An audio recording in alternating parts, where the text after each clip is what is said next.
I'm Roger with Rogers Outdoors. Today I'd like to talk to you about wildflowers and see if I can give you enough information that you want to jump in the car and go over and look for them. Several years ago, when I first met my current wife, 20 plus years ago, she kind of pointed out to me, hey, all these places you're taking me hunting and fishing, there's wildflowers here. You probably haven't even noticed them. And by God, I hadn't. She made me stop the car and get out and say, look, it's been growing here all these years that you've been going out hunting and fishing. You never even paid attention. So, and she got me to look at it in detail and really kind of, see how pretty it was. And, told me the names of some of these things. And actually, because of that, a lot of my foraging trips, hunting trips,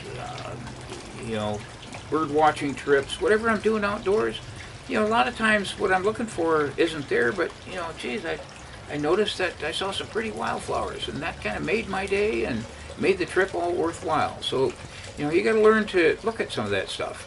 So, a lot of times you can see your wildflowers just driving the car during the springtime. There's more of them available during the spring, but they bloom all summer long. Some of them will. I mean, they grow, they start blooming. They last maybe a week or two, and then another species will come up as that one dies down, and then towards the end of the summer into fall, maybe the late blooming asters, those little purple asters will come up, and that's kind of like, okay, better enjoy me because this is it, folks. The end of the bloom.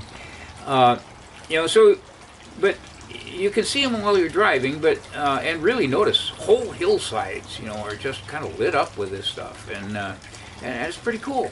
But the best way to really see them, appreciate them, and is to take a hike. And again, whether what you're doing on your hike, whether you're bird hunting or foraging or whatever your main activity is, learn to look for those wildflowers.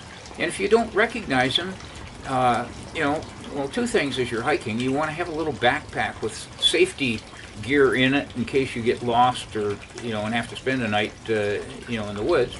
And as part of that little backpack, throw in some reference books. I have Northwest Foraging. If I see something that I think might be edible, there's several different wildflower. Mark Turner has a good wildflower book. The Audubon Society has a wildflower book of Washington or the Northwest. Pick up one of those and make sure you carry it along with you to, or if you're up for mushrooms, have something that identifies them also.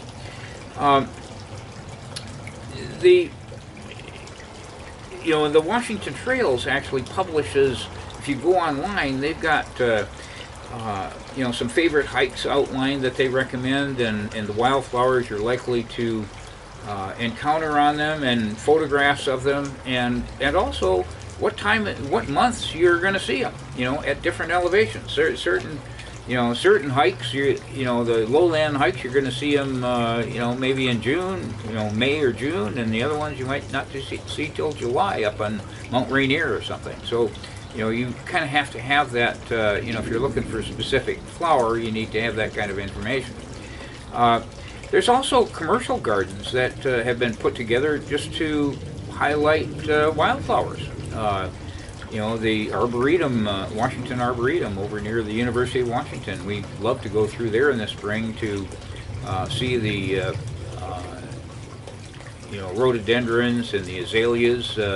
Just the whole place just lights up when those are in bloom. Just huge bushes of them. Another favorite garden of ours is over north of Wenatchee called Omi Gardens. The people, the Omis that started that garden many years ago, actually went out and they loved gardening and wildflowers so much they actually backpacked in the rocks, the soil, the water, the seed that they needed to plant on this hillside. The wildflowers that were their favorites, that they really wanted to display for the public, and it was just a passion for them, a labor of love. And you can plant your own garden sometime. I mean, anyway, go see that in April or May. That's when it's really in its peak.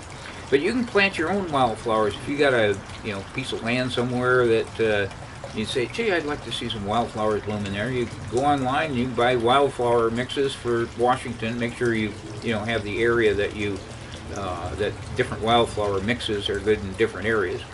And go plant some yourself. I mean, just I always loved a little sign my wife has. If